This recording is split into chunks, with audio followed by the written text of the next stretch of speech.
6일 지방선거가 열흘도 남지 않은 가운데 각 정당마다 광역단체장 후보를 중심으로 표심잡기에 나섭니다. 강기정 민주당 광주시장 후보는 출근길 인사를 시작으로 정책 간담회와 송정 5일 시장에서, 주기한 국민의힘 후보도 출근길 인사에 이어서 송정 5일 시장에서 집중 유세에 나섭니다. 장현주 정의당 후보와 문현철 기본소득당, 김주엽 진보당 후보들도 지방의회 출마자들과 함께 민주당 중심에서 벗어나 지역에서 대한정당에 힘을 실어줄 것을 호소합니다. 광주시 전라남도 선거관리위원회가 무투표 선거구에서는 해당 선거의 투표용지를 교부하지 않지만 다른 선거를 함께 치르는 만큼 투표에 참여해달라고 당부했습니다. 광주 전남적 무투표 선거구는 59곳에 후보자는 70명입니다. 선관위는 무투표 선거구에 속한 지역 유권자는 받는 투표용지가 적을 수 있다며, 특히 기초단체장 선거가 무투표인 것도 지방의회 의원, 교육감 선거 등 다른 선거에 반드시 참여해달라고 부탁했습니다. 지방대학마다 입학생 수가 비상이지만 대학이 새로 들어서는 곳도 있습니다. 바로 세종시인데요. 2년 뒤면 공동 캠퍼스가 9곳으로 는다는데 추가 유치까지 추진되고 있습니다. 네트워크 소식 대전방송총국의 이용순 기자입니다. 터닫기 공사가 끝난 세종시 공동 캠퍼스입니다. 행복청과 LH가 이곳에 내년 하반기까지 건물을 지어 서울대와 충남대, 충북대, 한밭대 등 5개 대학에 임대하게 됩니다. 또 충남대와 공주대는 건물 임대 외에 용지를 분양받아 독자적으로 캠퍼스를 조성합니다. 이들 6개 대학의 세종 캠퍼스 정원은 약 2,500명으로 인구 유입 효과도 기대됩니다.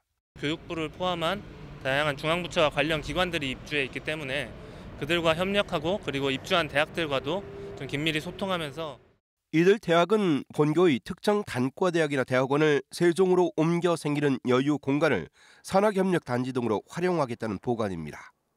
게다가 재정 지원 창구가 교육부에서 지자체로 넘어가면 세종시로부터도 폭넓은 지원을 이끌어내겠다면서 이른바 세종형 산학협력 모델을 짜고 있습니다. 지역을 통한 지원을 확보하면서 저희가 다시 지역에 환원할 수 있는 그런 종합대학으로서의 책무 역할을 세종 그리고 대전에서 진행할 계획을 갖고 있습니다. 학령 인구 감소 속에서도 행복청과 세종시는 수도권 대학 4곳을 더 유치하겠다면서 공격적인 행보를 보이고 있습니다. 조만간 고려대, 연세대 등을 방문해 세종 입주 수요를 우선 파악한 뒤 오는 8월쯤 대학용지 분양 공개 설명회를 열기로 했습니다. KBS 뉴스 이용수입니다. 포항공대가 과학기술과 의학을 연결하는 의사과학자 양성을 위해서 의과학대학원 과정을 개설했습니다. 이를 발판으로 연구중심 의대 설립도 추진하고 있는데요. 전남적 의대 설립 추진에 잠재적인 경쟁 상대가 될 것을 보입니다. 대구방송총국의 이지은 기자입니다.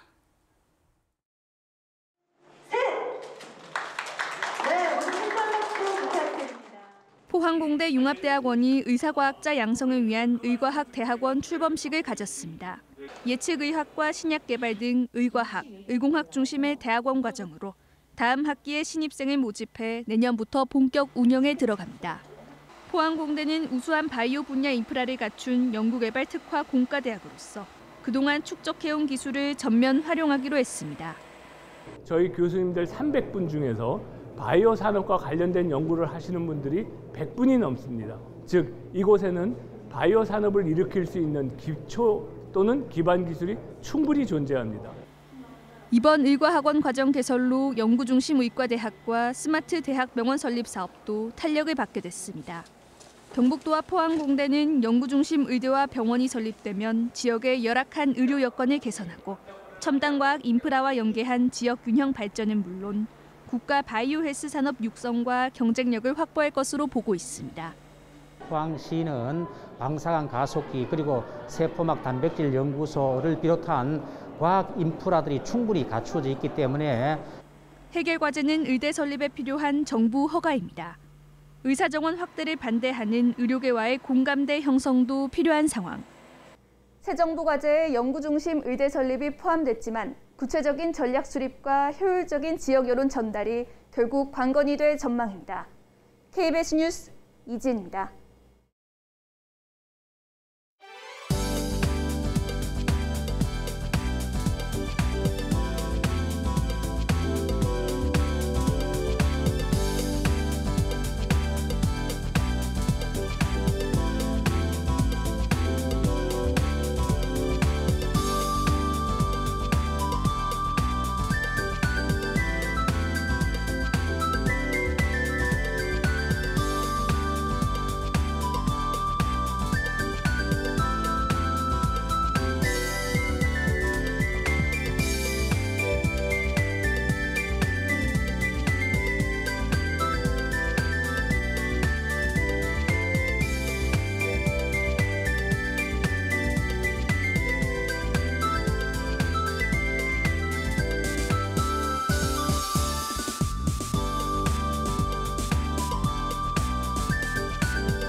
이제 여름이라는 말이 어색하지가 않습니다. 어제도 광주의 한낮 기온이 29도를 웃돌았는데요.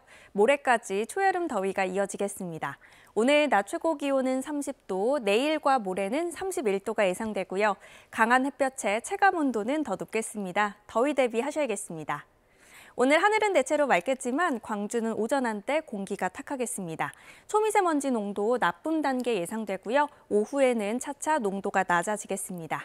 지역별 기온 살펴보겠습니다. 오늘 아침에도 많이 쌀쌀하지는 않습니다. 아침 기온 어제와 비슷하거나 1, 2도가량 높고요. 낮 동안 기온은 더 빠르게 올라서 담양의 낮 최고 기온 31도, 화순 30도로 덥겠습니다. 구례의 낮 최고 기온 32도, 고흥 29도까지 오르겠습니다. 목포의 한낮 기온 26도, 영암 29도, 강진과 장흥 30도가 예상되고요.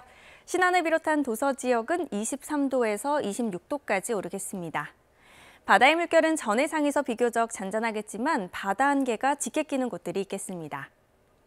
모레까지 초여름 더위가 이어지다가 목요일에 한풀 꺾이겠습니다. 날씨였습니다. 어제 광주 전남의 코로나19 신규 확진자는 그제보다 절반가량이 줄어든 751명으로 집계됐습니다. 광주에서는 342명이 확진 판정을 받았고 전남에서는 409명이 확진됐습니다. 광주 전남의 하루 확진자가 세 자릿수로 떨어진 것은 지난 1월 말 이후 3개월 만입니다. 광주에서 국민의힘 지방선거 후보자의 현수막이 사라져 경찰이 수사에 나섰습니다. 광주 북부경찰서는 어제 광주 북구 말바우시장 인근에서 정승주 북구의원 후보 현수막이 사라졌다는 신고가 접수됐다고 밝혔습니다. 경찰은 현수막을 훼손하거나 절단한 흔적은 발견되지 않았지만 고의로 가져갔다면 훼손에 해당할 수 있다며 주변 CCTV를 통해 정확한 경위를 조사하고 있습니다. 광주지법 제12형사부는 20대 대선 선거운동 기간에 윤석열 후보의 현수막과 벽보 등을 훼손한 혐의로 기소된 63살 A씨와 42살 B씨에게 각각 벌금 80만 원과 50만 원을 선고했습니다. 재판부는 선거인의 알 권리와 선거 공정성을 해롭게 하는 등 죄책이 가볍지 않지만 선거운동을 방해할 정치적 의도가 없었던 점을 고려했다고 밝혔습니다. 광주 전남 어린이 통학버스 10대 가운데 6대가 안전 규정을 지키지 않은 것으로 나타났습니다. 한국교통안전공단 광주 전남본부가 지난달까지 안전 점검을 실시한 결과 전체 706대 가운데 62%인 438대가 승강기와 보호표지 설치 불량 등으로 적발됐습니다. 교통안전공단은 적발된 차량에 대해서 시정 조치하지 않을 경우 과태료 등을 부과할 예정입니다. 중국에서 보낸 보이스피싱 조직원의 발신 번호를 국내 휴대전화 번호로 전환해준 일당 9명이 경찰에 붙잡혔습니다.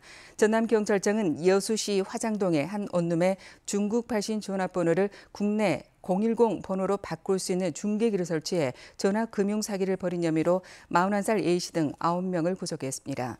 다른 사람 명의 유심을 개통해 보이스피싱 범죄에 이용한 것으로 나타났습니다. KBS 뉴스 아침입니다. 고맙습니다.